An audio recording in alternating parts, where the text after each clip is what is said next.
เคครับผมสวัสดีครับชาว BitcoinAddict ทุกคนมาอยู่กับ AMA อีกแล้วนะครับผมก็น่าจะเป็น MA รอบที่3เนาะเอ่ครับผมวันนี้เราก็เป็น AMA แบบพิเศษเนาะเป็น AMA แบบไลฟ์นะครับก็เดี๋ยวจะมีรางวัลแจกให้ด้วยเป็นรอบนี้เป็น AMA เกมนะครับโทษทีพอดีรีบๆเนาะมันก็เลยเสียงมันยังหายใจไม่ค่อยดีเท่าไหร่ครับผมมาเดี๋ยวขอเชิญแขกรับเชิญมาเลยแล้วกันนะครับโอเคครับผม ก่อนจะเริ่มเนาะเดี๋ยวฟอร์แมตเราก็จะเหมือนเดิมนะครับจะเป็นการที่ผมจะถามคำถามให้กับเจ้าของโปรเจกต์นะครับแล้วก็ให้เขาตอบหลังจากนั้นเราก็จะผัดไปที่ให้คนดูมาตอบนะครับแล้วเดี๋ยวก็จะมีรางวัลให้นะครับสำหรับคำถามที่ได้ถูกรับเลือกโอเคครับผมมาเริ่มกันเลยครับผม Hey Steve Hello สวัสดีครับ Hey สวัสดีครับ Hey how's it going man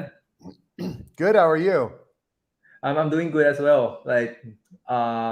Actually, like I was a little bit messed up here because I thought because we talked that we are doing an AMA in like 1 hour earlier. So yeah, I was a little bit annoyed that you couldn't make it. No, it's cool. We're here.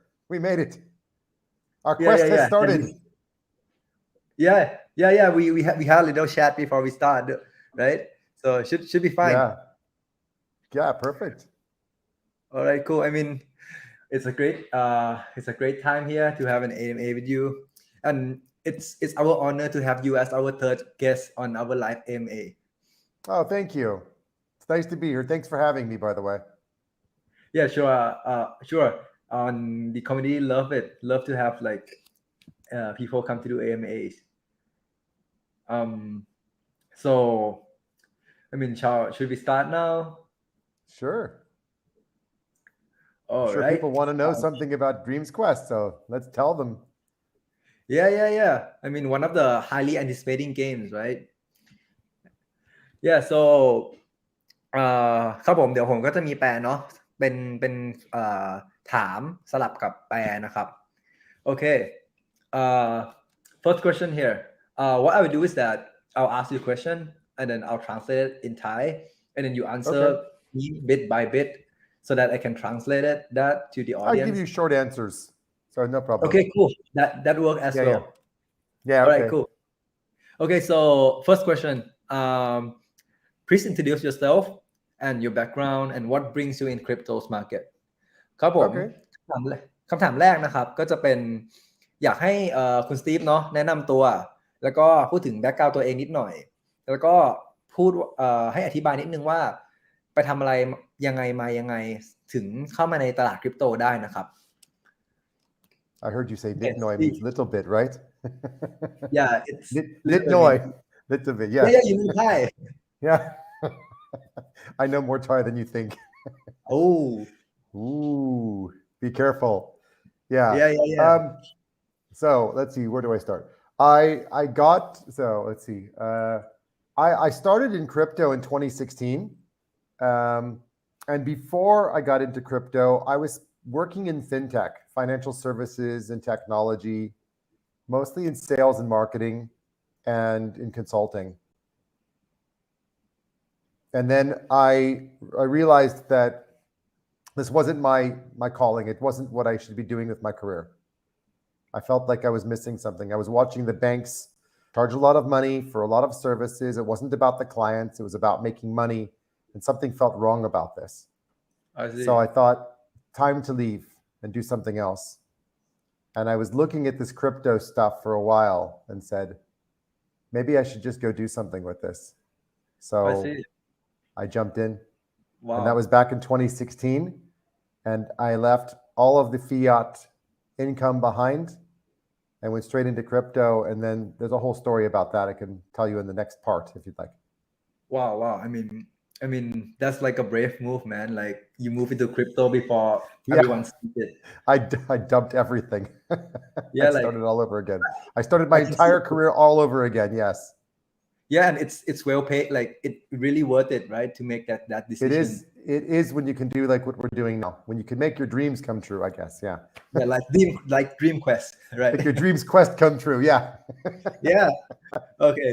ครับผมก็คือ ประวัติเขาเนาะก็คือคุณสตีฟเนี่ยครับเขาเข้ามาในตลาดคริปโตตั้งแต่ปี 2016 นะครับแล้วก็เขาได้ทำงานในbanking sector ใน financial sector มาก่อนทำมาได้สักพักหนึ่งครับก่อนที่จะเข้ามาแล้วเขาทำไปทำมาเขารู้สึกว่ามันไม่ใช่ละมันมีอะไรที่เขารู้สึกว่ามันไม่ค่อยทำให้รู้สึกว่าไม่ค่อยมีความสุขแล้วก็รู้สึกว่ามีอะไรบางอย่างขาดหายไปก็เลยอยากจะย้ายมาทำอย่างอื่นนะครับแล้วก็จนมาเจอคริปโตนี่แหละครับเขาก็เลยได้เข้ามาในตลาดคริปโตแล้วก็เหมือนเริ่มใหม่หมดเลยก็คือทิ้งทุกอย่างในตอนนั้นเนาะที่เป็น fiat income มาเริ่มที่คริปโตหมดเลยแล้วก็ได้มาจนถึงทุกวันนี้ครับได้มาเริ่มทำ DreamQuest นะครับokay yeah you can keep on going with your story Yeah, so when I got into crypto, I realized that first of all, there wasn't much documented, there wasn't much information for beginners.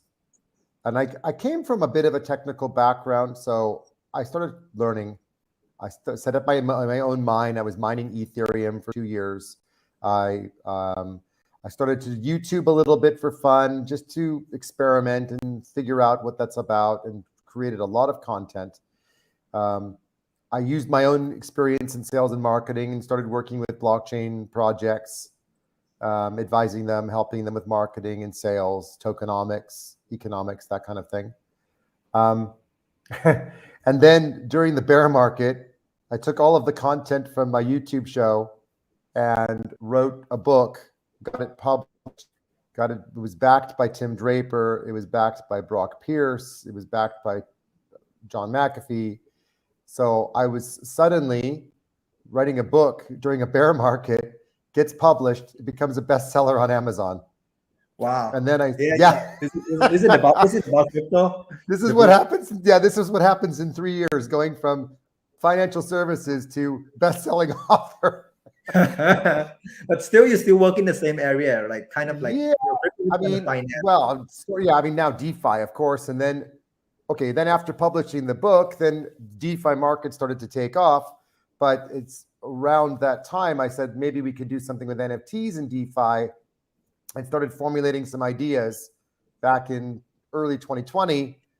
And it's taken us, over a year to get the formula and the ideas for the game. But it's been a journey of many things that have happened along the way that led to us saying, okay, let's make a game and let's do this, and then go out and raise the money. It's incredible. So yeah, it's been a really, really fascinating journey. So sort of being an entrepreneur in the fiat world, but now being a real entrepreneur in the Silicon Crypto Valley world.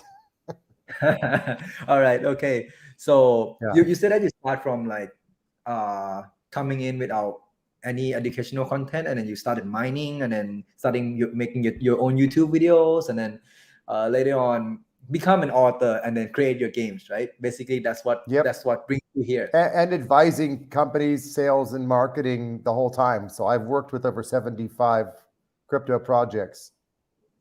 Wow. Including a few that are famous ones, but it's been really interesting. I mean, I've done some work with Splinterlands. I've done some work with Change Finance, with Wax.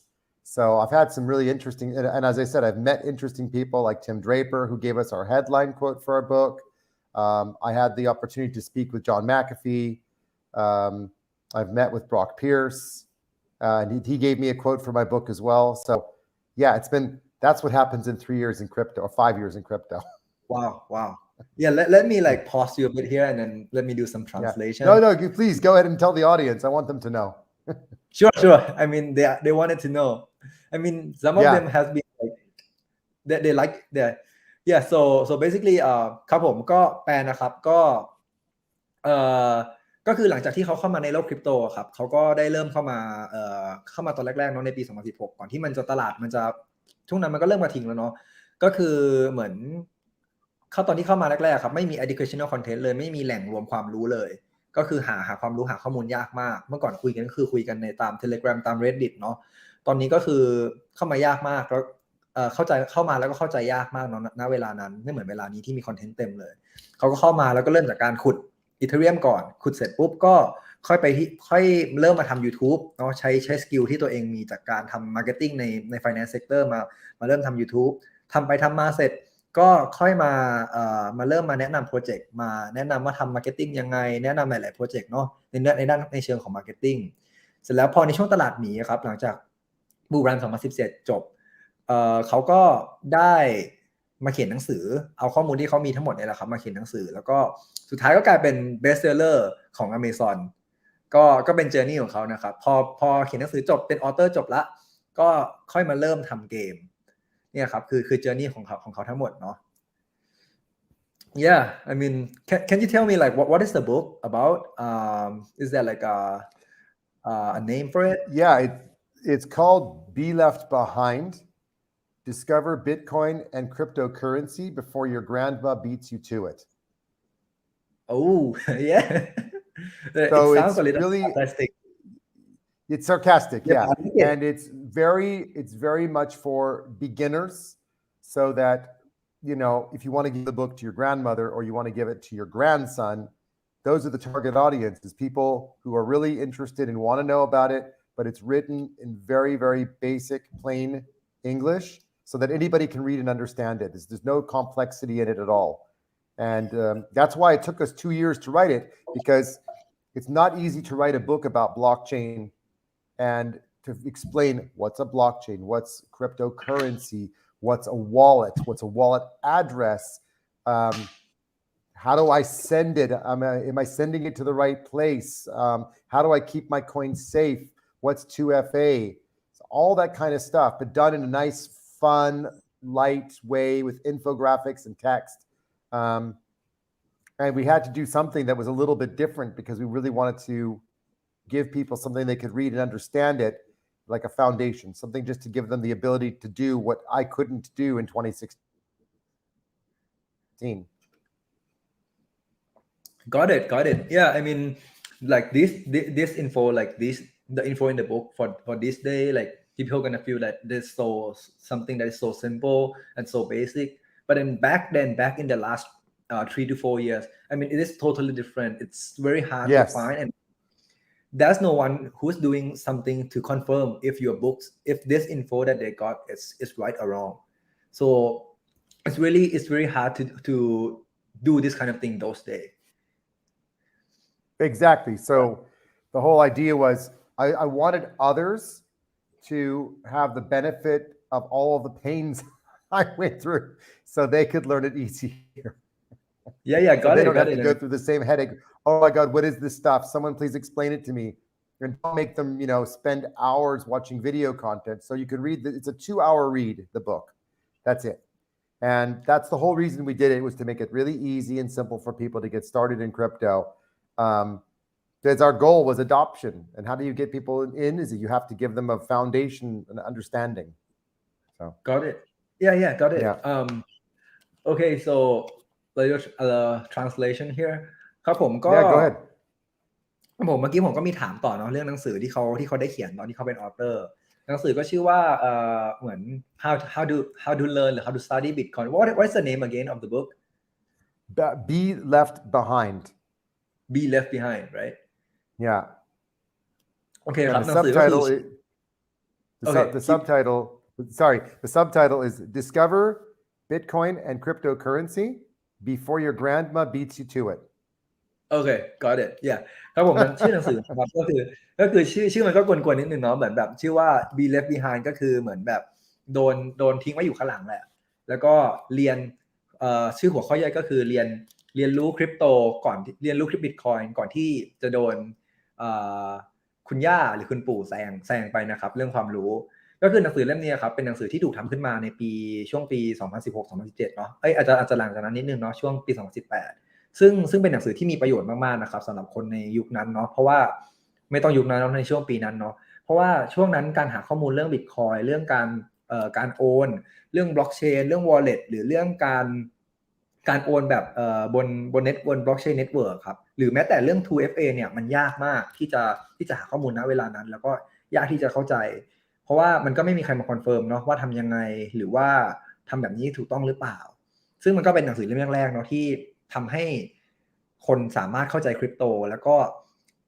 ทำให้คนสามารถใช้บล็อกเชนได้ง่ายขึ้นทำให้ก่อให้เกิด adoption นั่นแหละครับโอเคครับผมmoving on I mean Now I want to know more about your games, the DreamQuest. Sure. So, what is DreamQuest, and can you give like a brief intro about it, or how does it Sure. work? Yeah. Okay. So it's an RPG game. So it would be similar to something like Diablo, 2.5D, not 3D, 2.5D. So you have experience of walking around in the realms, exploring things. You go on quests. You discover things when you're exploring. You might find a chest. You might find a secret portal. You might discover rooms, buildings. There's all sorts of things you can discover when you go on quests. So basically, it's like a map, right? Like a map. Yeah, of it's a things big. So that's around. part of the game. Yes. Yeah. You said Exactly. 2.5D, right? Is it like Yes. between 2Ds and 3Ds? 2D would be like looking straight down. 3D is when you have the full view, and 2.5 is like on an angle. So the items are standing up and they're still three-dimensional, but you're still kind of on an angle looking at things. That's the way that Diablo is designed. Yeah, like kind of like a third person, but then you can rotate around. Correct. Yeah, you're not seeing it from the. It's not like you're walking around and seeing everything, like turning around and looking at it. It's like a top-down. It's a top-down point of view. Yep. So got it. we've got. So it's a very large space that we're building for people to explore, and you will encounter other characters in the game, and then you will have quests that you have to go on. So that's one part. And of course, like traditional RPG games, you have a limited inventory. And the reason the limited inventory is important is because when you carry items and they're NFTs, you don't want to drop them because suddenly it's real value. But if you find a really cool item in a game, you just drop items and you pick new items up. But what do you do when you have a real item you find and you go, oh my God, this is so cool, but my inventory is full? You don't really want to take the chance of not getting the item you want. So you may drop other stuff to take what you want, right? So you're dropping things out of your wallet to take what you want so that you can continue, right? Now, the next part. Let me pause a bit right here. Go ahead. Yeah, easier to digest. Yeah, so ครับผมก็คือจริงๆมันเป็น DreamQuest ก็คือเป็นเกมเนาะเป็นเกมแบบสไตล์RPG ก็เป็น role playing game นะครับก็คือให้คนสามารถเหมือนสวมตัวละครสวมคาแรคเตอร์แล้วก็มาเล่นได้เกมก็คือจะเป็นแนวหลักแบบเหมือน 2.5D เนาะก็คือไม่เชิง 2D แล้วก็ไม่เชิง 3D ให้คนสามารถแบบเห็นทุกอย่างได้แล้วก็เดินรอบๆได้อาจจะไม่ได้หมุนซ้ายหมุนขวาแบบโรเตทแบบ360ได้เนาะแต่ว่าอาจจะสามารถเดินไปเดินมาได้แล้วกันแล้วก็สามารถเห็นไอเทมแล้วก็สามารถเก็บขึ้นมาได้เห็นอะไรได้มากกว่า 2D ประมาณนั้นนะครับแล้วซึ่งในเกมสไตล์การเพลย์ก็คือเป็นเหมือนเป็นแมปให้เราเดินเล่นเดินไปทำเควสไปหาหีบสมบัติหรือไปตีมอนนะครับประมาณนั้นแล้วก็จะมีอีกฟีเจอร์นึงเนาะที่เมื่อกี้ยังพูดค้างไว้อยู่แล้วก็อยากรู้มากเลยว่ามันคืออะไรก็คือเขาทำให้กระเป๋าของเราอะครับที่เราถือของเนาะเหมือนแบ็คแพ็คที่เราเล่นในเกมสามารถ store NFT ได้แล้วก็มีลิมิตด้วยนะว่า store ได้กี่อันถ้าเกิดว่ามันเต็มแล้วอยากได้ของอีกชิ้นนึงมากกว่าก็จะไปต้องทิ้งของบางชิ้นเพื่อที่จะไปเอาของชิ้นที่เจ๋งกว่านะครับซึ่งผมว่ามันเป็นเมคานิกที่น่าสนใจเนาะเพราะโดยเฉพาะแบบของบางชิ้นของในโลกคริปโตด้วยที่ว่าแบบเหมือน NFT มันก็ของบางชิ้นมันก็หายากอยู่แล้วเราจะเก็บมาแล้วก็เสียค่าแก๊สไปแล้วแต่เราก็ต้องทิ้งมันอีกก็อาจจะมีหลักให้คิดเนาะหรือมีประโยชน์บางอย่างแล้วกันที่จะสามารถใช้ได้แล้วก็มีประโยชน์กับเกมในอนาคตนะครับโอเค so yeah let's keep on going okay so the second part is you have a full inventory. You need to sell items. Maybe you want to upgrade items, forge new items, buy new items. So you would go to some sort of a in-game marketplace. The difference in our game is that people can be merchants that can buy land. They can set up their shops. They can be blacksmiths. They can be potion makers. They can buy and sell items from you. So they become specialists and they basically make their money by having a shop. And they'll buy items off of you. Maybe they upgrade the items. Maybe they keep them on inventory for someone else. And then they can sell the items to someone else. So got it. Basically typical, right? Yeah. So basically instead of like leaving like those role to an how do I say that an NPC character you are letting people coming in and then create their own ecosystem and the economy within the game. We're making it so it's really an in-game economy, so people can be on the buying side and selling side as marketplace shopkeepers. They'll be the ones that hopefully will be the some of it will be computer driven at the beginning, but over time we'll just allow people to take over the shops and run them. And if a shop sits empty, then someone else will probably fill it. But there'll be land. There will be shops. Shops will have different sizes. So the larger the shop, the more inventory the shop has. And if the shop is full, they'll have to let items go. So they have to run their business smart. Same way, right? So that's the so that's the second part of the game. There's 3 parts, and I'll tell you about the third one in a minute. Okay, cool. And so like for the shop, is it like an unlimited shop, or do you have like a preset amount of shop that people can have in the game? Well, so what we think will happen is that people will start to build cities within the game, because the game will continue to evolve over time. So if there's no cities at the beginning, people will naturally buy land. They'll put shops up. They'll come up with creative ideas of things they want to build into the game. So it takes a life of its own in terms of what people can buy or sell or create. And if people decide they want to put artwork inside the game, then maybe we allow people to bring their artwork and their other NFTs from their wallets in. That's also possible. I mean, we're leaving it open to the possibility that let people do what they want. I mean, that's not the goal, but it's an open marketplace. People can do whatever they want. Yeah, got it. That's the thing about crypto, right? We all have permission to do things.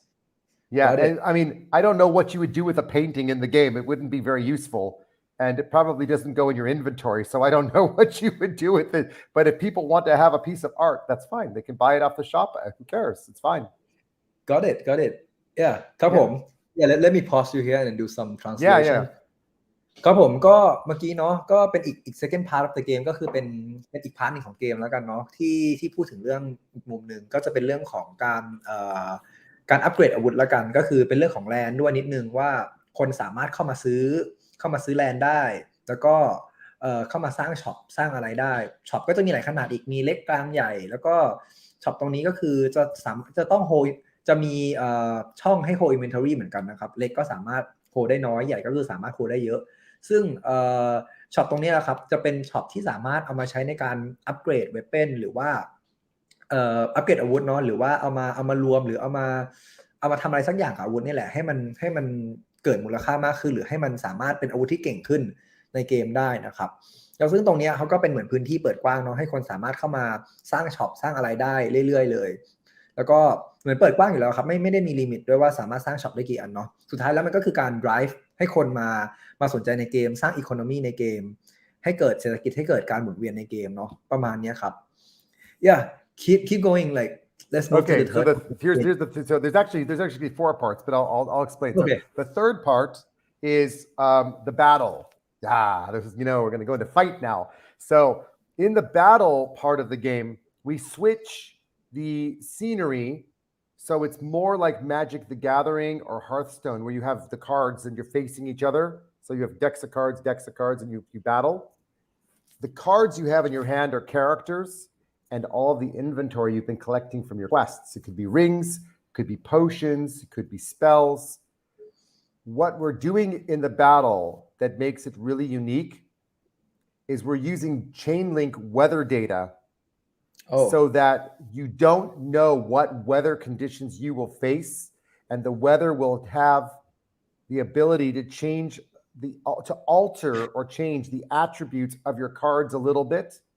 So it could be ice cold, or it could be Sahara desert hot, or it could be Thai humid, or it could be raining like London. It could be next to a lava flow from a volcano erupting it could be next to a tornado or a hurricane. It could be anything, because you never know where you're going to end up and what weather condition you face.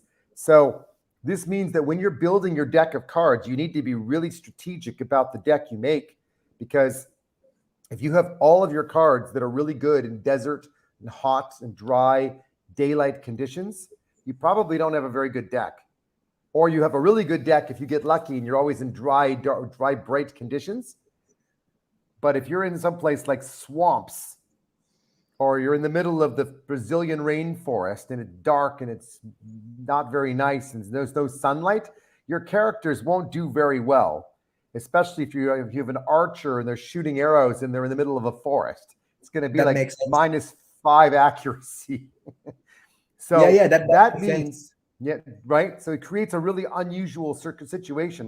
However, it also means that everyone's going to be on the hunt for some very specific cards, in particular, cards that can change the environment, change the weather, change it to create a storm. So weather and storm spells and environment spells, that kind of thing will become, I think, will become very valuable because that's what people will want to really try to influence strategically how they play the game. And at the end of every battle, of course, your cards may gain some experience from gameplay, and all of that's written to change. So we have, why we call them dynamic NFTs is because the attributes we write to card when we mint them, all of it can change over time. Got it. And you have all the card history. So as the cards evolve, we have all the card history. So we display the card. People can see what kind of experience the card has gone through. Like my name and says Dragon Lord. That game. So you'll see the Dragon Lord was owning these cards. But if I were to rent my cards to you, Gun, then hey, you're the famous, the famous YouTuber guy, and everyone knows Gun in Thailand. And now Gun was temporarily the owner of my cards. And now Thai people might say, "Oh, this is so cool. How do I get my hands on these cards? They're really, I want to have the cards that Gun had and held in his hands once." So just by me renting them to you, and then you can go on YouTube and you can sit there playing the game and showing people the gameplay, and then you give them back to me afterwards. The cards continue to show who the username was that held the cards, and also it creates some potential value for the cards as well. So cards will upgrade over time. Cards have usernames. You can rent the decks. You can go in battles. You have all the weather. So there's a lot of variables that go on in gameplay. Yeah. Yeah. A lot of info to pack in, but yeah. Yeah, I know. Unpack it now. You can stop and ask me questions if you want. Go for it. So ครับผมก็คือเมื่อกี้เนาะก็คือส่วนที่3นะครับจริงๆมันมี4เนาะไม่ใช่3ส่วนก็จะมี4ส่วนที่3นะครับก็คือจะเป็น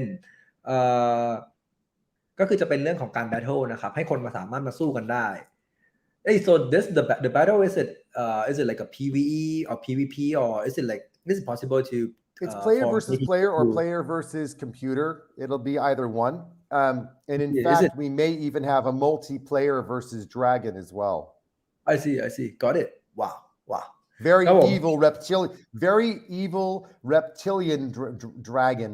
I mean, really reptilian looking, like really evil and awful, not the kind of thing you want to ever meet or encounter. Yeah, but that should be easy for you, right? Because you are the Dragon Lord. Not this dragon. I'm the Dragon Lord for the good dragons, the red ones and the blue ones and the silver ones that are loving and warm and caring. This is not really a dragon. It's just we use the name dragon for now, but it's actually far worse. I see. Got it.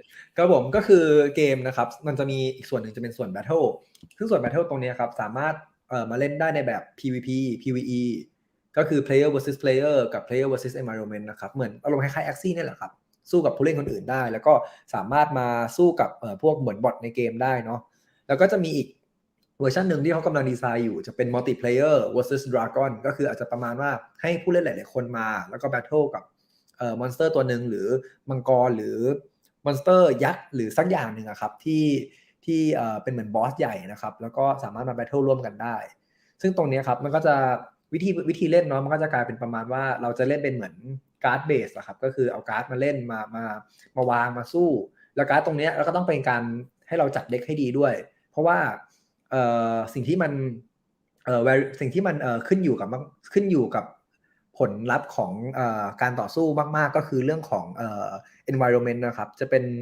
เรื่องของสภาพแวดล้อมที่ใช้เนาะซึ่งสภาพแวดล้อมตรงนี้ก็จะมีหลายแบบมากมีทั้งฤดูร้อนฤดูฝนอาจจะอบอ้าวป่ามืดหรืออาจจะเป็นอยู่ใกล้ๆภูเขาไฟหรืออาจจะมีทอร์นาโดหรืออาจจะมีพายุประมาณนี้ครับจะ environment จะหลากหลายมากซึ่งการที่ environment หลากหลายขนาดนี้ครับมันส่งผลต่อการ์ดที่เราใช้เนาะ การ์ดเราอาจจะได้เปรียบใน environment นี้หรืออาจจะเสียเปรียบในอีก environment หนึ่งซึ่งมันเลยทำให้เราจะต้องเอาการ์ดเลือกเด็กที่หลากหลายเลือกเด็กที่มีการ์ดที่หลากหลายนะครับเพื่อที่จะสามารถชนะ battle ได้ไม่งั้นถ้าเกิดว่าเลือกเป็นแบบเผ่าเดียวเนาะหรือที่มันสามารถเล่นได้ environment เดียวแล้วถ้าโชคดีไปก็คือถ้าโชคดีไป environment ตรงก็คือสามารถชนะได้ถ้าเกิดว่า environment ไม่ตรงก็คือแพ้ไปเลยเนาะประมาณนี้ครับผม Okay, let's move on to the fourth part.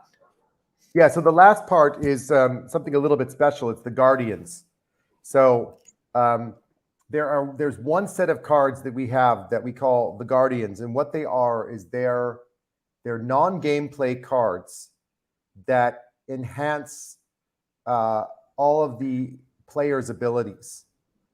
So if you think of it like they're guardians of their own realm, and there's two realms, so there's two different sets of cards, and each realm is in a way battling against the other realm. What makes a guardian special is that they have a very set of aura, like powers, like increased hit points, increased experience, that kind of thing. So if the guardians are bonded to a guild, meaning that they're connected and joining a guild, then their aura, all of the guild members also get the aura from that guardian. I see. But that's an unstaked card. It's an unstaked NFT. If the guardian stakes their NFT, then the guardian will now get a percentage of whatever the guild members earn. They will get a percentage of that for staking their card as long as they're bonded to a guild. I see. So basically, the one of the other interesting factor is the guardian, right? And this guardian Yes. kind of have like a two realms for that. Like there's good two one, realms because there's different lands on each side of the realm. But if we just talk about what a guardian does, they're like an enhancement. So you want to own a guardian, and if you don't own a guardian, then you want to make sure that you're in a guild and that your guild has a guardian that's part of your guild. Because if they're not, then you don't get the benefits. And there's two ways to get the benefit, either a staked guardian, which we call an unstaked guardian, which is called an unnatural guardian, or a staked guardian that we call an empowered guardian. And it empowers everybody because it means you're getting magic powers and magic abilities. You get increased resources. The guardians, they get an increase in the total number of dreams tokens they earn. But if they're unstaked, they don't get the money, but they get all these extra powers for battle and experience. So I see. It creates this sort of, should I be like a crypto guy and stake for the money? Or should I unstake my card and play like a gamer? Do I want experience, hit points, or do I want magic powers and money? Wow. That's a variety of things, and then a lot of economic way to weigh it off. Yeah. We're totally gamifying the whole be in the game side or be in the crypto side, or game the whole thing all you want, or play solo, be a guardian, have your cards, go on your own private quests, but you don't get the benefits of staking unless you're bonded to a guild. Got it. Is it like a character as in your guardian? Yeah, they are. There's two guardians for the moment. The history of the guardians is that they all came from the same race. There's two sides of there's two realms, Terra and Polaris. These two realms were once one, and there was this event that occurs that split the realms into two and has created a rift. And what's really cool is that you really want to find out what's going on the rift, because guardians can be rift walkers. So they can go and explore the rift and find out things that others cannot. But there's also magical, cool things you can do that everyone can do things in the rift. But it's going to be really cool because the rift is just this very special area that has something going on that you won't find anywhere else. So the guardians only govern their realms, but they have the ability to influence the rift. So they're VIP cards in a way because they can also go off on their own private events. They can create magic portals, can open up chambers, chests, rooms that no one else can open. So you want the guardian on your team because the guardian's going to be the one opening stuff for you. That's why they're so important. Let me pause you a bit here. I really want to I ask know you more. it's a crazy concept, right? I know. So let me translate it and then you ask me more. Try. Stop and ask me questions on the way. ครับผมก็คืออีกพาร์ทหนึ่งเนาะพาร์ทที่4ก็คือ Guardian ก็คือจะเป็นคาแรคเตอร์ที่สามารถเข้าไปเล่นได้เนาะแต่ผมยังไม่แน่ใจว่ามันสามารถเข้ามาเล่นหรือสามารถได้เป็น Guardian ยังไงแต่เป็นคาแรคเตอร์ที่ค่อนข้างโกงมากครับเพราะว่าสามารถทำได้หลายอย่างสามารถทำได้ในสิ่งที่คาแรคเตอร์ธรรมดาทำไม่ได้ด้วยเช่นไปในเมืองหรือไปในแลนด์ที่คนธรรมดาไม่สามารถเข้าไปได้หรือสามารถไปปลดล็อกหีบสมบัติบางหีบสมบัติที่คนธรรมดาไม่สามารถเข้าไปปลดล็อกได้นะครับแล้วการเดียนตรงนี้ก็คือจะเป็นแนวแบบว่ามันจะมี2ฝั่งเนาะฝั่งเหมือนน่าจะฝั่งดีกับฝั่งไม่ดีแหละก็คือสตอรี่มันจะประมาณว่าเป็นเผ่าพันธุ์เดียวกันแต่ว่ามีเรื่องทะเลาะเบาะแว้งก็เลยถูกแยกเป็น2ฝั่งเสร็จแล้วการเดียนตรงนี้อ่ะครับก็สามารถมีประโยชน์ที่จะสามารถมาช่วยกิลด์ได้ว่าถ้าคุณมีการ์เดียนจะได้พลังโจมตีเพิ่มนะจะได้เบเนฟิตเพิ่มจากการที่มีการ์เดียนมาอยู่ในทีมในกิลด์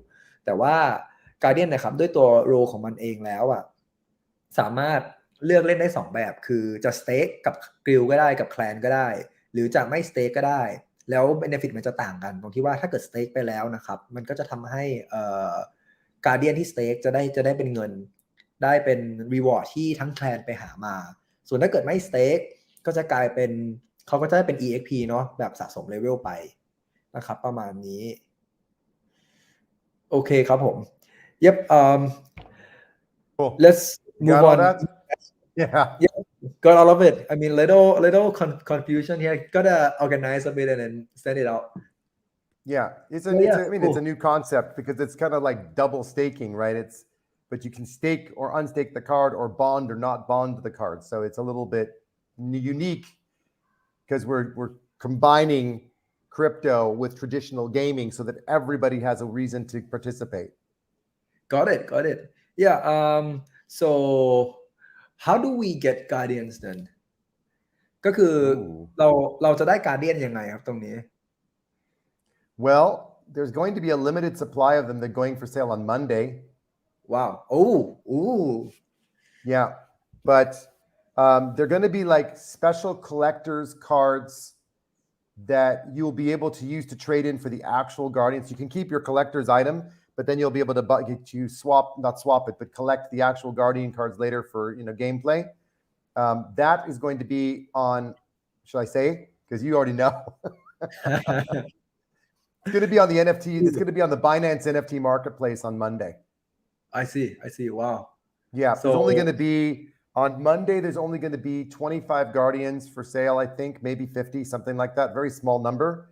And there'll be some other promotional chests that will also be for sale that you can get, random cards when you get it, like random packs when you open up the chest. So, but that's just the beginnings of our NFT sales. There's going to be other sales that are taking place on our website and on other locations, but that's just our starting point is to launch on Binance. Yeah.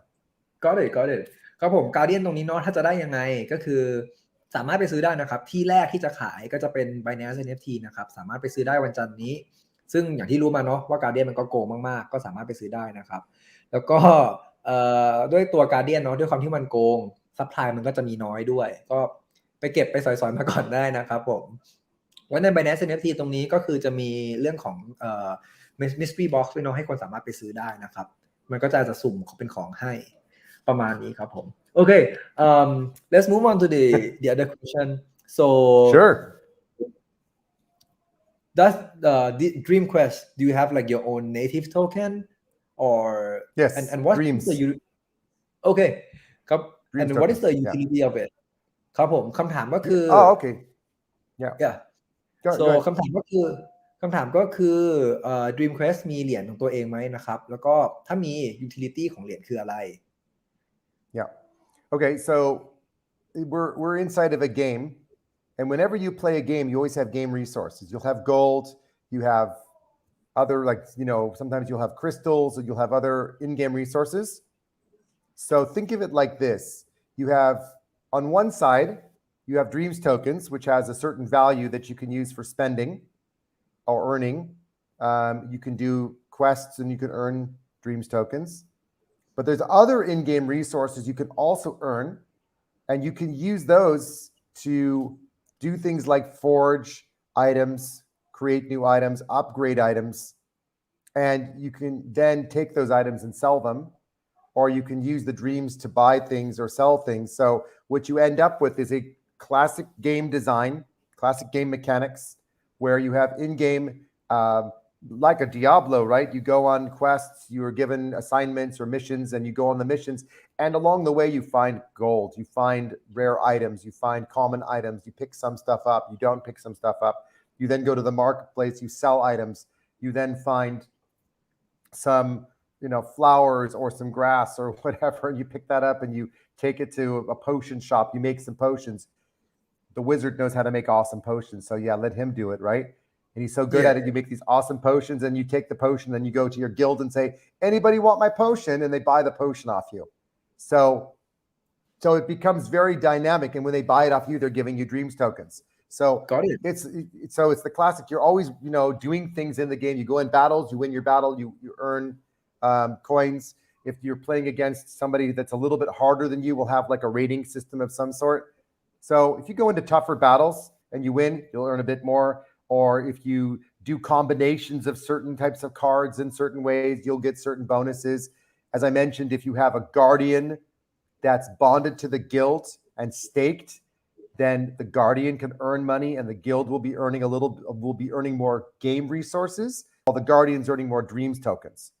So that's kind of weird, but the resources are still useful because you could buy NFTs with it, or inventory, and then you can turn around and sell the inventory or upgrade the inventory with dreams. So everything's all about the in-game, economy.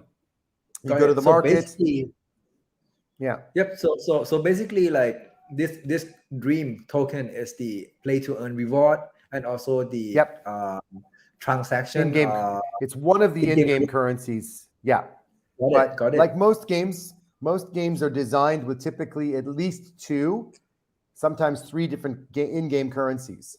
So as we evolve the game, we may have 2. Well, we will certainly have 2, but probably we'll have at least 3 game currencies. It's possible that in the future, those other currencies could also become crypto, but we haven't decided that yet. For now, we're just leaving it as the Dreams token is the only publicly traded token. But it's very possible that the other in-game resources, because they're just coins of some sort, could be coins too. But we'll decide that later. That's not so important right now. Got it. Okay ครับ time for translation ครับผมก็คือถามเนาะว่าในเกมเนี่ยมันมีโทเค็นของตัวเองหรือเปล่ามี native token หรือเปล่าแล้วก็ถ้ามี purpose ของมันคืออะไรนะครับในเกมตรงนี้นะครับก็คือเขาจะมี in game token ชื่อว่า dream ตัวนี้ครับก็จะเป็น play to earn token เวลาเล่นแล้วก็จะได้ตังค์มานะครับก็คืออาจจะไปสู้กับคนอื่นแล้วมันก็มี rating system ข้างในเนาะถ้าเกิดเราสู้กับคนที่เก่งกว่าหน่อยเราก็จะได้ dream token เยอะหน่อยถ้าเกิดเราซื้อกับคนที่ระดับเดียวกันเราจะได้แต่ได้ไม่เยอะมากซึ่ง dream token ตรงนี้ครับเราจะได้จากการเล่นเกมหรืออาจจะการชนะ battle หรือจากการที่เราเล่น combination card บางอย่างเนาะเล่นการ์ดนี้คู่กับอีกการ์ดนึงหรือการทำ quest ในเกมเช่นไปเก็บทองเก็บดอกไม้เก็บอะไรมาแล้วก็มาทำเป็นไอเทมแล้วก็ทำ quest ไปหรือเอาไอเทมตรงนี้ครับที่ได้มาแล้วไปขายให้กับคนอื่นก็จะใช้ dream มาซื้อไอเทมของเราเนาะแล้วนอกจากนี้นะครับมันก็จะมีเหรียญอื่นด้วยที่จะเป็น play to earn token แต่เขายังไม่ได้ finalize ตรงนี้นะครับว่าจะออกมาเป็นเหรียญอะไรเป็นคริปโตหรือเปล่าเอาจะมากี่เหรียญนะครับอาจจะประมาณ 2-3 เหรียญแหละให้มันเป็นเหรียญที่รับตัว supply ของเกมไปเนาะประมาณนี้ครับผมโอเคso let's move like very quick here so sure yeah no problem I know we have a lot to tell I know it's always a big story yeah so how do I start play the game? How do I start to play this game? And then is and yeah, just this one. And when can they play, right? Okay, so I'll tell you two quick things. One is the game is coming out next year. However, we will have 2 mini games that are coming out. Hopefully one toward the end of the year, like in December, maybe January, and another one that'll come a few months later. So they're like early access games that are like, they're mini games. They're not the full game. The first game is called DreamQuest Guardians, and it's just a sample game around the battle side. The second game, DreamQuest Kingdoms, is all about the land, becoming a shopkeeper or a tavern, and learning how to build a city, build a community. And they're just different ways to experience the parts of the game until the full game comes out. How you get started in the game. So I should also mention it's free to play. And the way this works is when you first start the game, you set up your avatar, which is what's used for exploring the realms. You go on some tutorials to learn a bit about the game. In the tutorials, you might earn some loot, some money, whatever. And then you're given a free deck of cards to start play so that everyone can start fairly with a small deck. And then they go on their quests and they go and they play and wander around and discover things like other games. Got it. Yeah.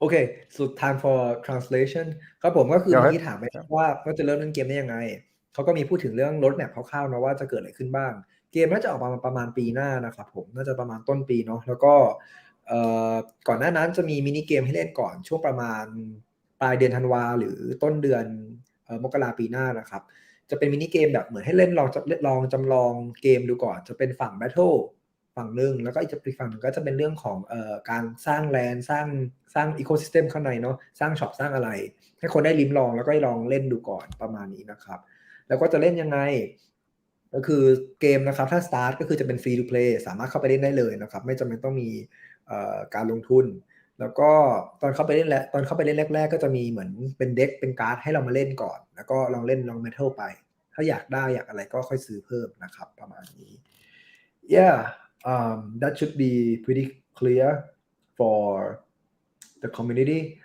So what is the milestone that you achieved and then what is your future roadmaps? Okay, what have we achieved? So, well, you've seen the artwork, which has been a monster job. No joke. It's been a lot of work to get the artwork done. That's taken us 18 months. Of course, finding good designers is always a challenge, but we've done that. We have, on the tech side, we have some dynamic NFT stuff working, which is really, really cool. One example is that if you imagine the image of the card could change over time, we can change the images. Yeah. So we've already figured like a developing or evolving NFT.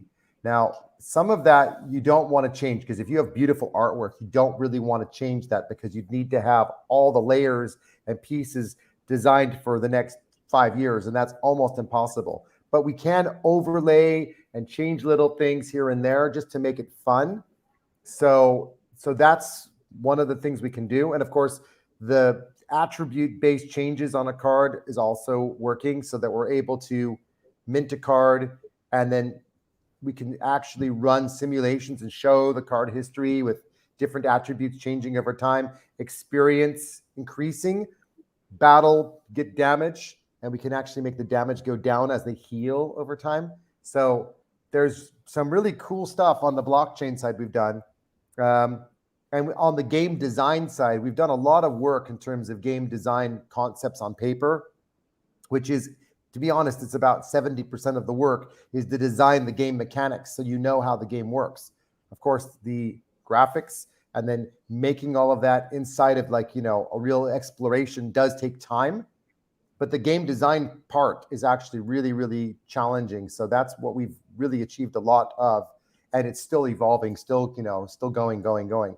But the game's development is what we're working on now. It's just getting something that's, we can start showing people many examples. And our promo video, by the way, which I didn't tell you about off camera, but our promo video, which is like a little mini 15-20 second just quick video should be out in the next couple of days, so early next week, and I'll make sure you get a copy so you can share it with the audience too. I see cool It's really yeah cool. It's fun. we'll It's not Star Atlas cool. I know that's like the most awesome videos ever, so shout out to those guys. They're pretty cool, but we're still making 3D style videos. got it yeah so let me do some translation here ครับผมก็เนาะก็คือ milestone ที่เขาเมื่อกี้ถามไปนะครับว่า milestone เขามีทำอะไรไปแล้วบ้างเนาะแล้วก็ roadmap ในข้างหน้าเป็นยังไงตอนนี้ครับก็คือทำอะไรไปแล้วบ้างก็จะมีในเรื่องของการออกแบบนะครับหลักๆเลยที่เขาออกแบบเรื่องกราฟิกเรื่องตัวละครในเกมเนาะซึ่งมันเป็นอะไรที่งานเยอะมากเพราะว่าเขาเน้นอาร์ตมากๆนะครับแล้วก็อีกส่วนหนึ่งคือเรื่องของเมคานิกหรือเรื่องดีไซน์ของเกมเนาะว่าจะออกมาแบบไหนจะต้องมีมุมไหนมีการลงตัวมันจะมีกลไกยังไงข้างหลังในเกมนะครับแล้วก็ต่อไปก็จะเป็นในเรื่องของเทคเนาะเขาใช้เวลาค่อนข้างมากพอสมควรเลยเนาะเพราะว่าเขาใช้เทคเป็นตัว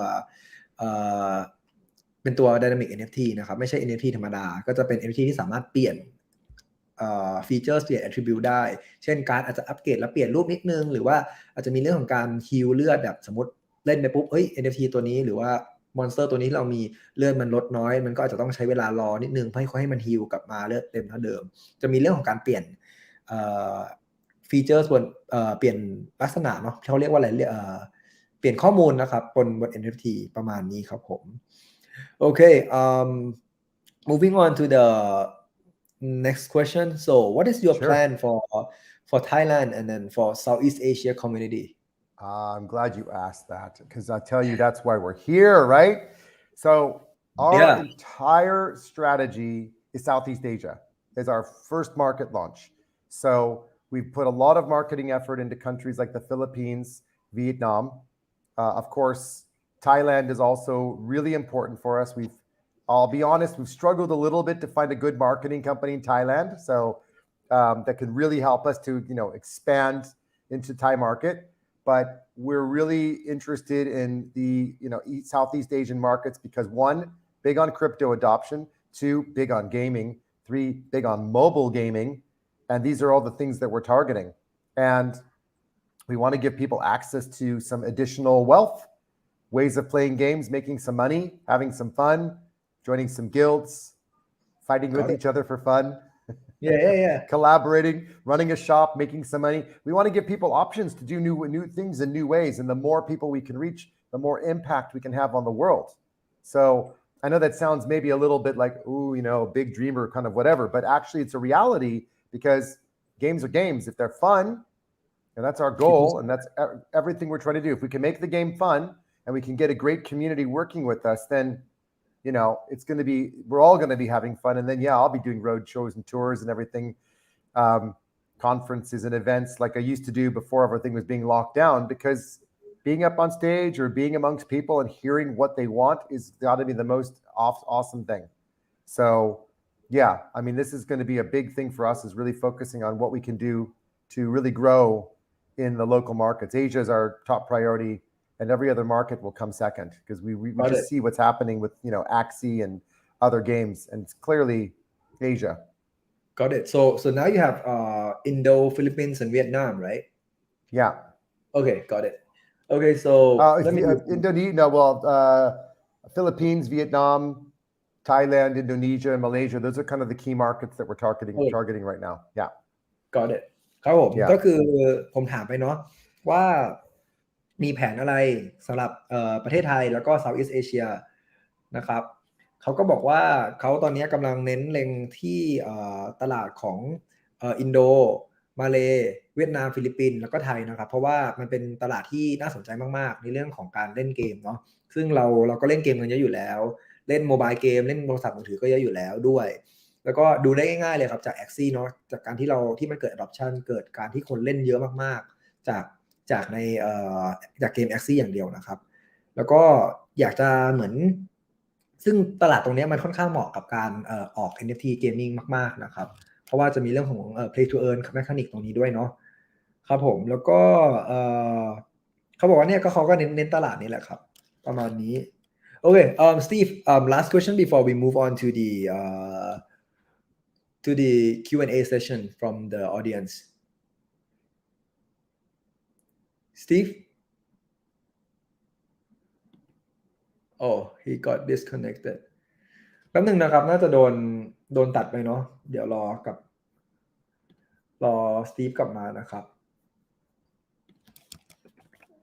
โอเคครับผมใครมีคำถามอะไรก็สามารถติดไว้ได้เลยเนาะเลือกประมาณสัก10คำถามนะครับแล้วก็คำถามที่ถูกเลือกจะเป็นคำถามที่ได้รับรางวัลนะครับประมาณนี้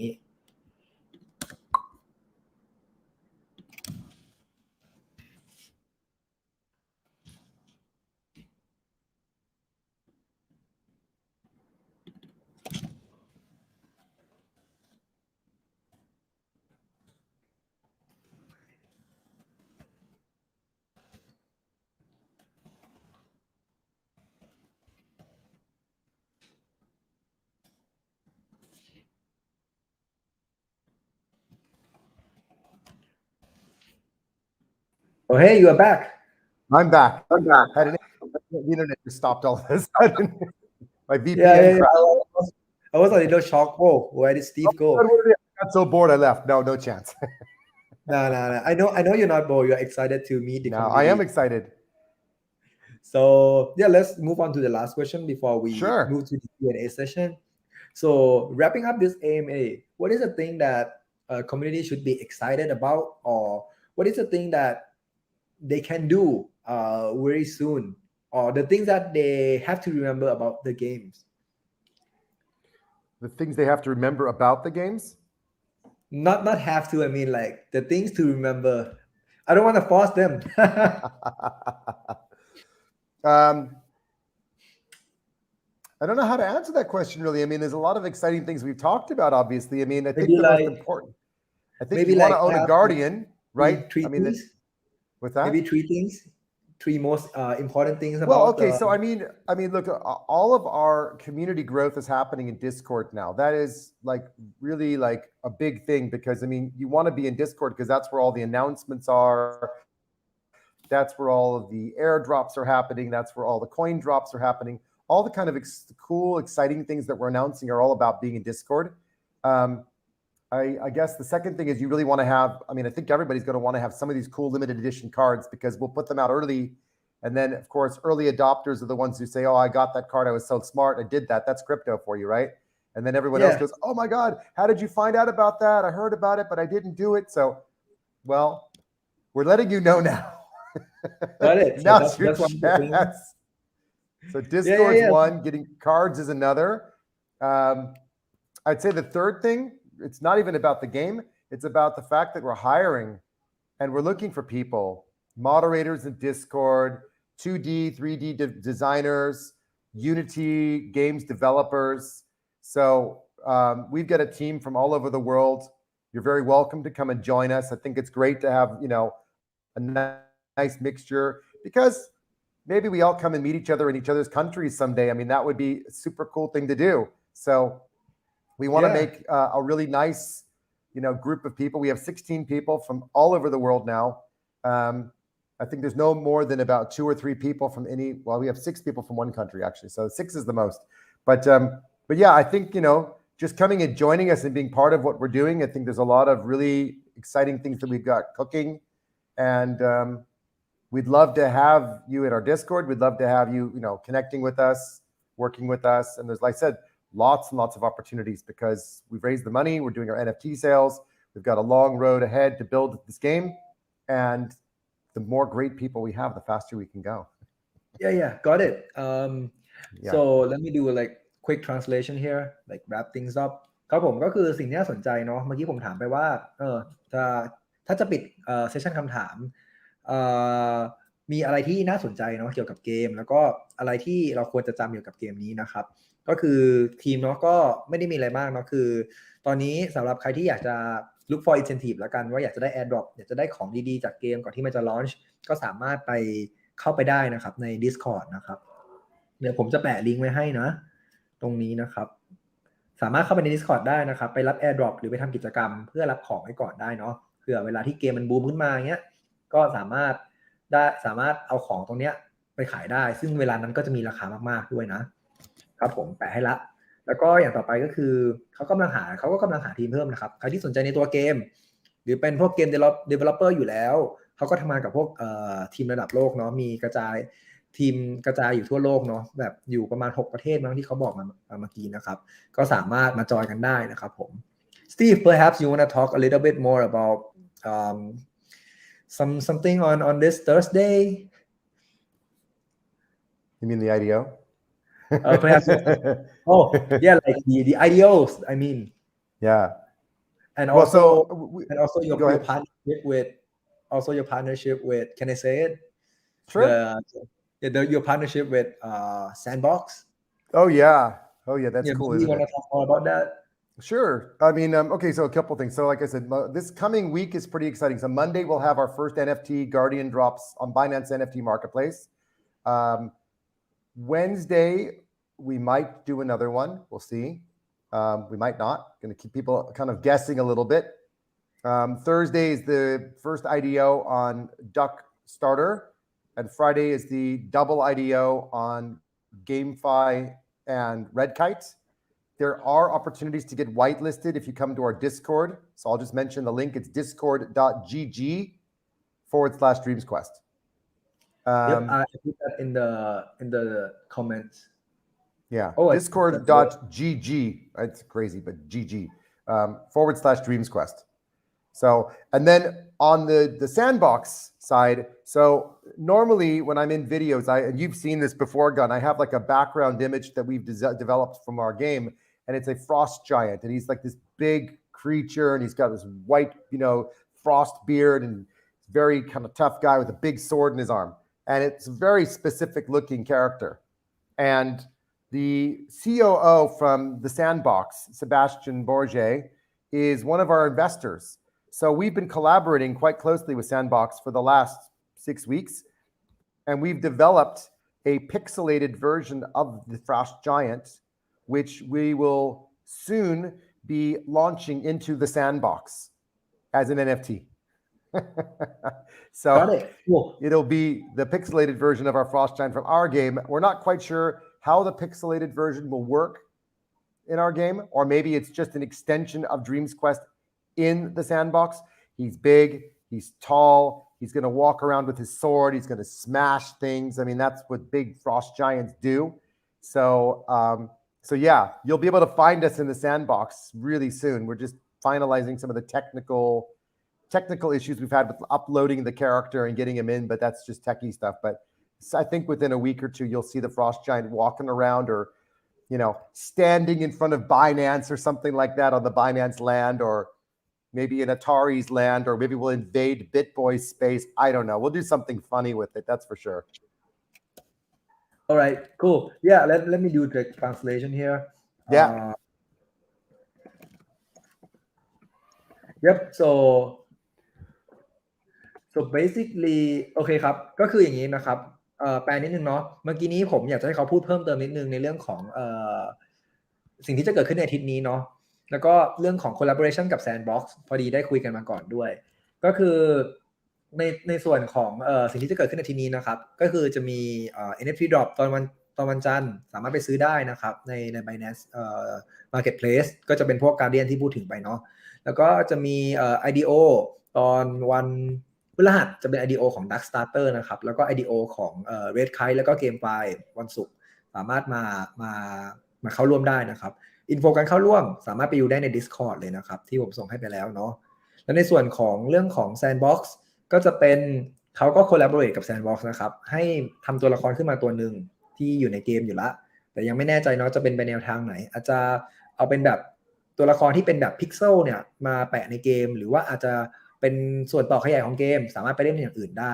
นะครับซึ่งตัวละครตรงนี้ก็จะเป็นตัวละครที่เป็น Giant Frost ครับเหมือนเคยดูหนังทอมไหมครับที่มันจะมีเหมือนแบบยักษ์ตัวใหญ่ยักษ์น้ำแข็งที่ถือดาบแล้วก็เอาถือดาบหรือถืออาวุธมาฟาดของครับประมาณนั้นเนาะที่ก็ได้คุยกันก็จะประมาณว่าเป็น Giant Frost จะเป็นเหมือนตัวละครใหญ่ๆเลยใหญ่กว่าตัวละครอื่นๆใน Sandbox อีกนะครับสามารถมาเดินเล่นได้แล้วก็มาเดินมาตีของมาอะไรได้เนาะก็จะเท่มากๆนะครับสำหรับใครที่ได้ไปโอเคครับผมก็ move on to ช่วงคำถามนะครับเราจะเลือก10คำถามนะครับโอเคมา let's move to the Q&A session Sure. Let's talk to the people. I'd love to hear from everybody. I'm sure there's a lot let's going see. on there. Oh, by the way, there's an audience that talks about your Thai accent as well. Love your Thai accent. Wow. Yeah. It's a little bit rusty. I haven't used it in a while. Yeah, it's okay, man. You sound like literally like native. If I close my eye, I would thought that, oh, the guy I'm talking is Thai. Very funny. I have to work on my tones, right? If it's a question, you say my, and if it's fire, it's my. Is that right? Something like that. Like you have different ways of saying that. Like my has different ways to. Yeah. Bonfire my is house on fire. Right? Yeah. It's a little hard for foreigner. Bonfire my. Something like that. Huh? Okay. Let's move to the question. So yeah, go for it. Let's see. Oh yeah, I like this question. So player จากคุณ SP Unbox นะครับ player สามารถถือ Guardian มากกว่าสามารถถือได้มากกว่า1 Guardian หรือเปล่านะครับ So can the player hold more than 1 Guardian? Well, we don't limit the number of Guardians you hold in your wallet, but only 1 Guardian would actually be useful for gameplay. But of course, if you're holding them because they're valuable, that's interesting. Actually, there is one way that you could use multiple Guardians, which would be when you're voting on proposals.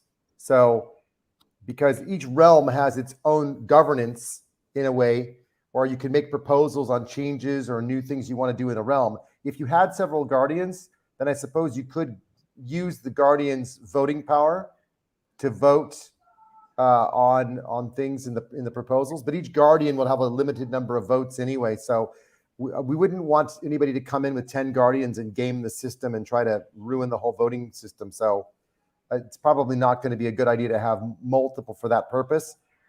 We'll probably look it up and filter it. But sure, if you want to own multiple cards just to hold them and wait to sell them to when they're more valuable, yeah, absolutely. That's certainly possible. Got it. ครับผมสำหรับคำถามนี้นะครับสามารถถือได้มากกว่า1 Guardian หรือเปล่าถือได้นะครับแต่ว่าเวลาเล่นก็คือเล่นได้แค่ตัวเดียวเนาะเพราะว่า Guardian ตรงนี้มันเหมือนมีความเป็น character นิดนึงแล้วก็ Guardian ตรงนี้สามารถใช้ในการโหวตได้นะครับถ้าถือไปก็สามารถเอามาโหวตได้หรือว่าถ้าถือมากๆจะไว้เก็งกำไรก็สามารถทำได้เหมือนกันประมาณนี้นะครับโอเคคำถามต่อไปนะครับ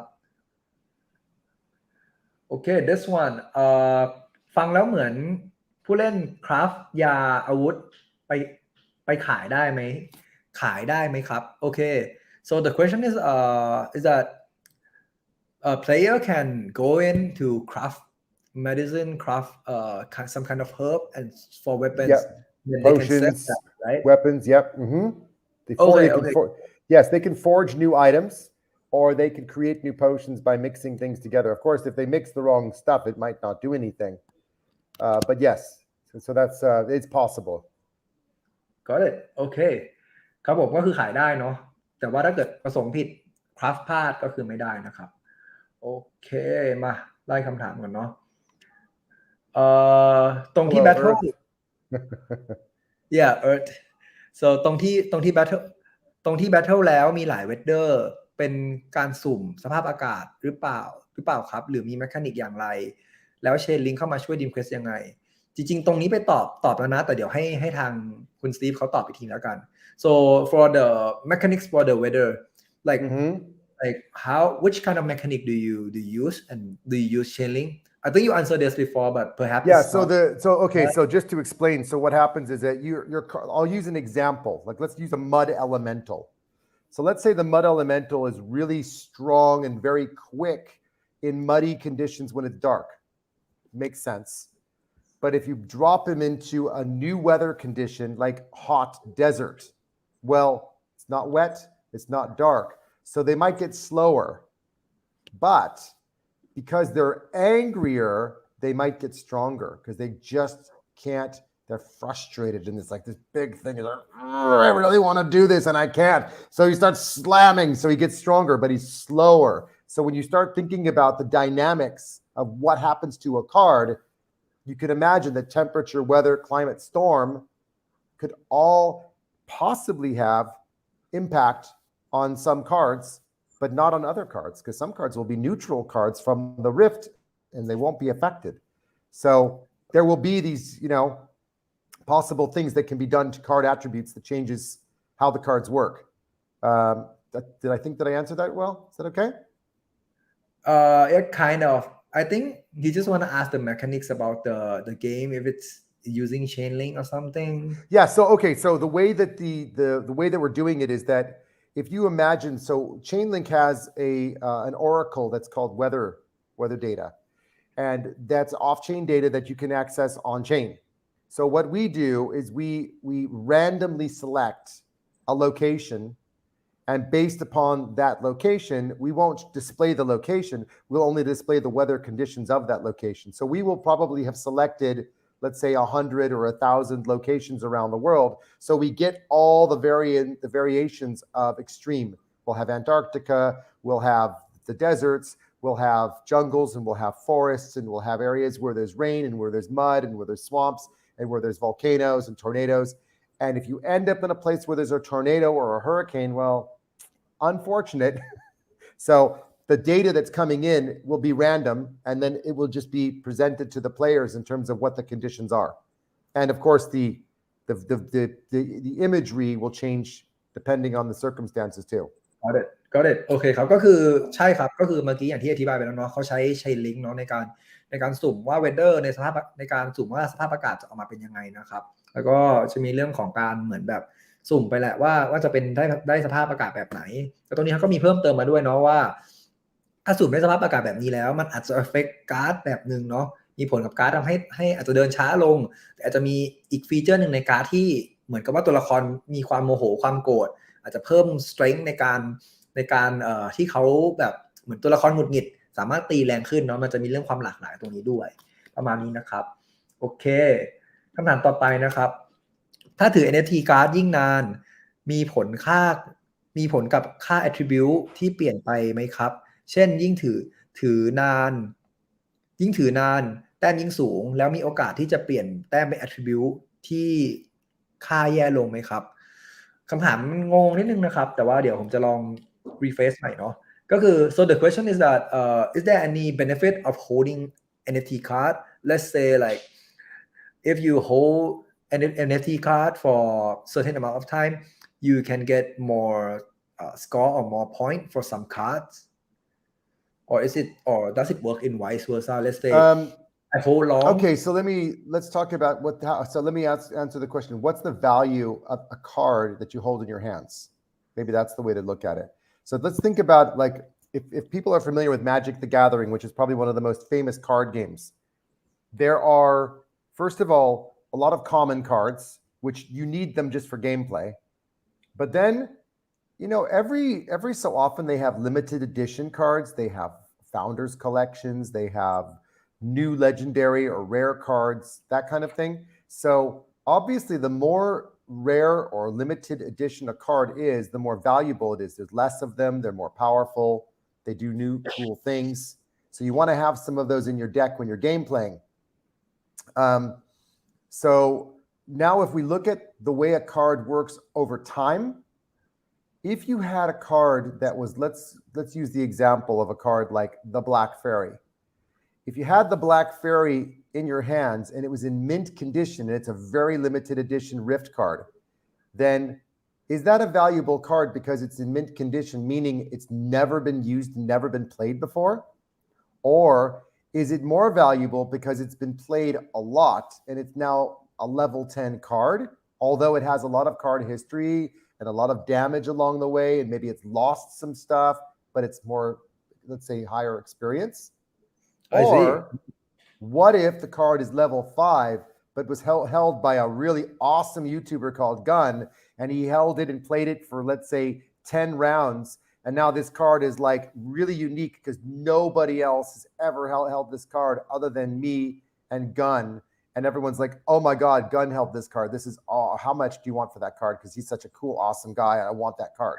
So I look at the value of a card myself and I say, I do not know how someone will value these cards, because even a common card, if it levels up enough, could become quite a rare card simply because you leveled the card up, you got a lot of experience, it becomes very powerful. It could become more powerful than some of the other cards out there because every card takes a life of its own. So you might find, a very basic card that someone's played and really worked with that card, upgraded the card, did some things to the card to help him grow, and turned it into its own sort of common card that's now somewhat legendary, even though it's still classified as common. So that creates some interesting sort of, it says common, but actually it's a really cool card because it's like level 20 and it's got all these great powers and abilities, and he's been some magic's been added to it. So, if you hold a ring, you get +3 strength or something like that. I mean, it's kind of, up to you guys to make the cards do what they want and value them. I don't know. Just giving you examples. Yeah, got it. It'll be really interesting to see where it goes. Let me summarize this for them. Yeah, go ahead.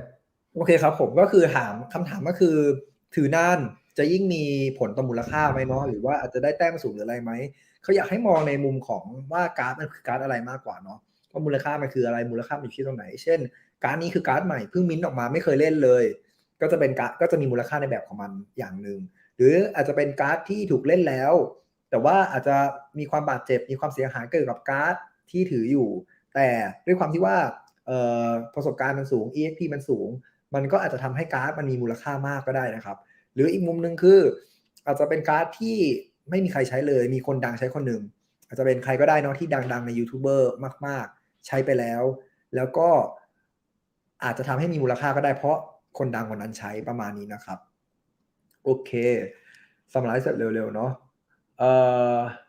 Okay, moving on to the next question. Sure. DreamQuest มีตั้งเป้าหมายลูกค้าในกลุ่มอายุไหนเป็นหลักครับ What is the main target for your what is how do you say that?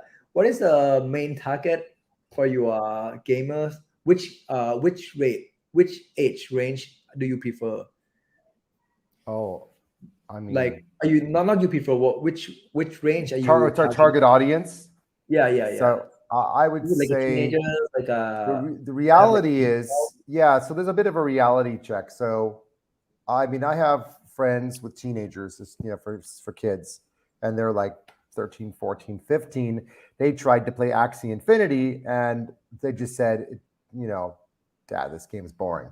And I'm not criticizing Axie Infinity. I'm just saying, if you can make a game that's cool, then I don't think the age matters, because I'll play and my kids will play.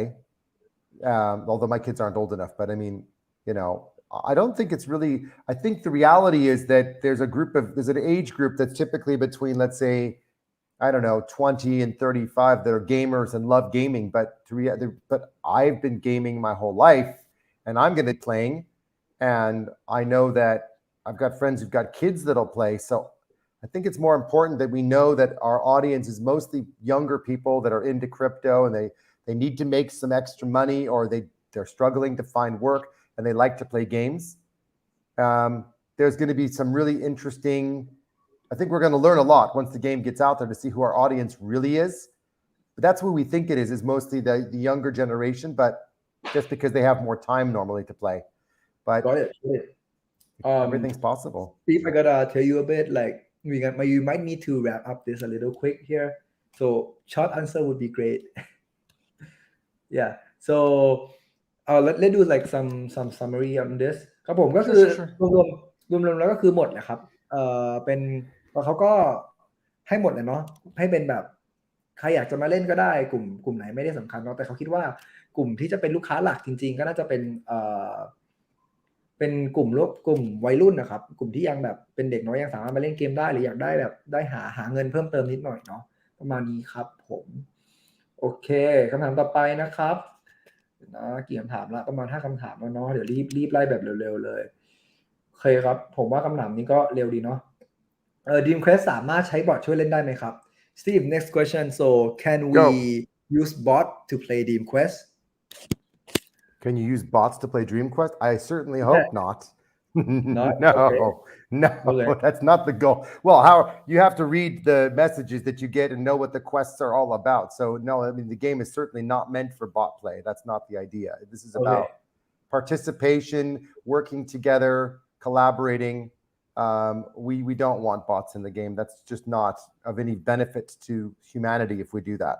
It's not any benefit to anybody. True Yeah. True alright ครับผมเล่นได้ไหมครับเล่นไม่ได้นะครับก็คือมันจะต้องมานั่งอ่านทาสก์นะว่า quest ต้องทำอะไรหรือจะต้องมีอะไรบ้างนะครับในการเล่นเกมแล้วก็เขาอยากเน้นเรื่องของ collaboration มากกว่าเนาะให้คนมาเล่นมาจอยกันประมาณนี้นะครับก็คือคำตอบคือไม่ได้คำถามต่อไปนะครับtokenomics ของ DreamQuest ในเกมมีการป้องกันไม่ให้เกิดการเฟ้อได้อย่างไรบ้างครับ so for the tokenomics of the DreamQuest is there any ways that you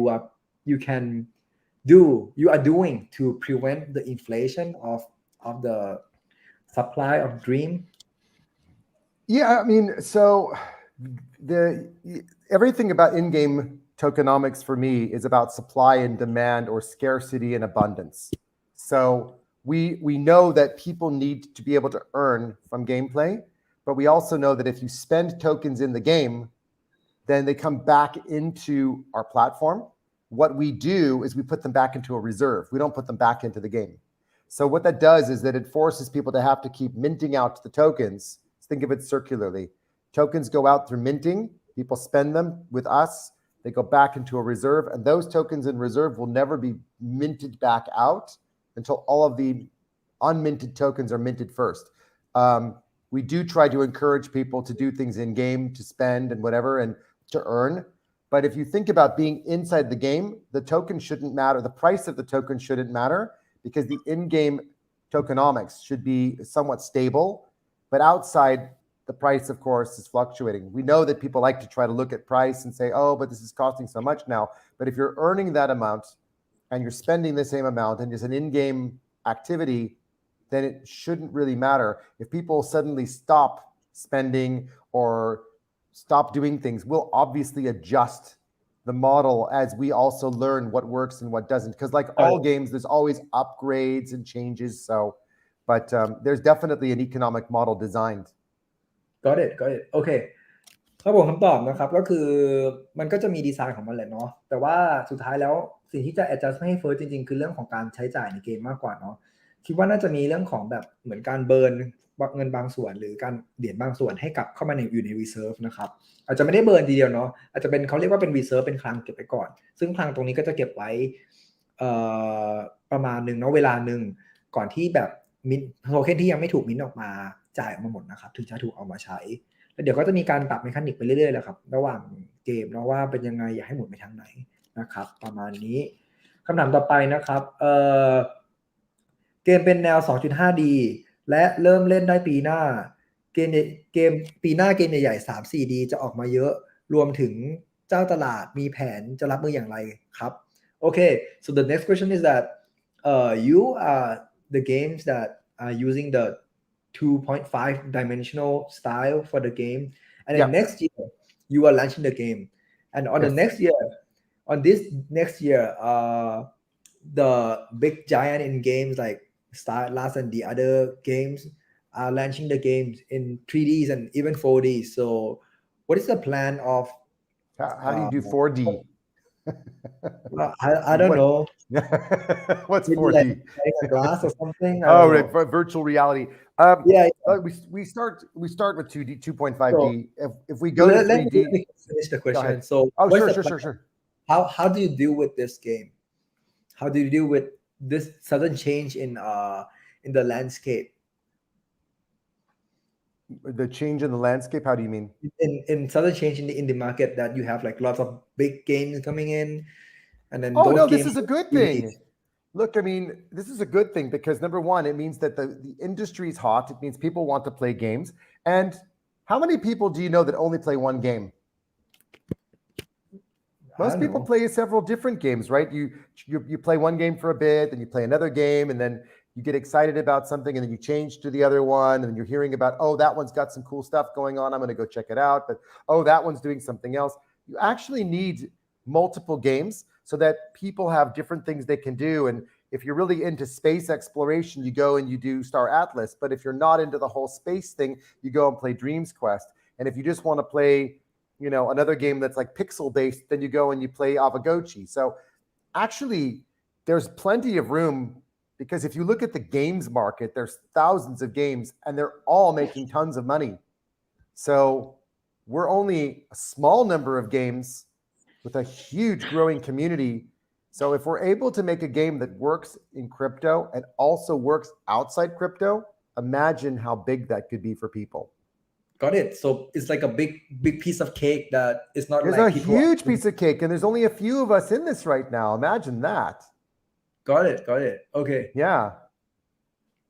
ครับโอเค so ครับผมตรงนี้นะครับก็คำตอบคือเขามองว่าตลาดมันยังใหญ่มากเนาะเหมือนเค้กก้อนใหญ่ที่ยังแบ่งไม่หมดซึ่งมันก็มีเกมน้อยมากที่เข้ามาในตลาดคริปโตถ้าเกิดให้เทียบกับเกมที่มันอยู่นอกตลาดคริปโตอยู่แล้วอะครับที่มันใหญ่มากกว่านี้อีกหลายเท่าอยู่แล้วอะยังมีโอกาสเติบโตได้มากขึ้นครับแล้วเขาคิดว่าความหลากหลายของเกมนี่แหละที่เข้ามาแบบถึงจะเป็นเกมใหญ่เกมเล็กก็ตามเนาะ 3D 4D แล้วแต่ก็ตามเนี่ยครับมันช่วยให้เกิดความน่าสนใจในตลาดมากขึ้นให้คนอยากมาเล่นมากขึ้นเพราะว่าคนที่ชอบเล่นนะครับก็อาจจะไม่ได้ชอบเล่นแบบDreamQuest อย่างเดียวอาจจะไปอยากไปเล่นเกมอื่นด้วยเนาะแล้วคนส่วนใหญ่ก็ไม่ได้เล่นแค่เกมเดียวด้วยอาจจะเล่นหลายเกมนะครับก็ถือว่าเป็นข้อดีไปที่จะมีหลายเกมเข้ามาคำถามต่อไปนะครับมีวิธีทำรายได้จาก DreamQuest ยังไงบ้างครับน่าสนใจมากๆ so next question I think this is like the second last question now so sure keep going. I'm not going anywhere. You can ask all the questions you want. Yeah, this is awesome. I'll be having like a meeting after this, so must have to finish this quick a bit. Yeah, so that's okay. How do I earn from DreamQuest? Like which way can I earn? Let's say selling stuff, playing game. Can you list down yeah. So if you're a guardian and you're bonded with the guild and you stake your card, and so bonded with the guild means you're connected to the guild, and you stake the card, then as long as your guild makes money, then you will get a percentage of what they make. So if they make 100, you get 10. If they make 1,000, you get 100. As an example, that's one way. Okay. But if the guardian is not playing the game and just sits there for passive income, the card decays. So if it's 10% today, then maybe next month it's 5%, and the next month it's 2%, and the card decays and loses value because no one's using it. Got it. So that encourages the guardians to keep playing, even if it's a little bit. But that's one way, is just having a guardian and being somewhat active and supportive, and you make money that way. Quests, you make money. If you're smart at running a shop, buy low, sell high. For items in your shop, you make money. You go on battles, you make money. You go into game tournaments, you make money. You delegate or rent your cards to others, you make money. Got it. Okay. So ครับผมตอบคำถามนะครับว่าจะได้หาเงินจากเกมได้ยังไงบ้างนะก็จะมี1นะครับก็คือถ้าเกิดว่าเป็นการ์เดียนเนาะไปสเต็กก็จะได้ตังค์อยู่ในกิลด์ก็คือจะได้ตังค์ส่วนแบ่งมา2คือสามารถไปทำเควสได้ทำเควสก็จะได้ตังค์ด้วยนะครับได้เป็นเหรียญส่วนอันที่3คืออันที่3ก็คือจะเป็นเรื่องของการซื้อขายของนะครับเป็น speculate ก็คือซื้อถูกขายแพงถ้าเกิดทำช็อปอยู่แล้วด้วยก็คือสามารถไปแบบ forge item แล้วก็ forge ให้มันแบบไปผลิตมาครับก็คือเอาไอเทมนี้ผสมอีกไอเทมนึงแล้วไปขายได้เนาะแล้วสุดท้ายแล้วก็คือการได้จากการ battle นะครับประมาณนี้นะครับหลักๆโอเคคำถามสุดท้ายแล้วครับน่าจะเยอะมากเลยตอนนี้นะครับดึงนานเลยคำถามสุดท้ายครับผมจะมีทัวร์นาเมนต์ชิงรางวัลไหมครับ Will you have last question Steve do you have tournament for the game? Yes, we do. In-game tournaments. So everyone would have to pay a fee to enter the tournament, but then the winners of the tournament take the prize. ประเด็น Yeah. โอเคครับผมคำตอบสุดท้ายนะคำตอบของคำถามสุดท้ายนะครับ ก็คือมีทัวร์นาเมนต์ไหมมีนะครับ แล้วทุกคนจะเข้ามาเล่นก็คือจ่ายตังค์เข้ามาเล่นทัวร์นาเมนต์นะแล้วพอผู้ชนะก็ได้รางวัลทั้งหมดไปนะครับผมโอเค that's it for today thanks man thanks Okay. Steve a lot for Hey, that your was great fun. Thank you, everybody. Kap kun kap.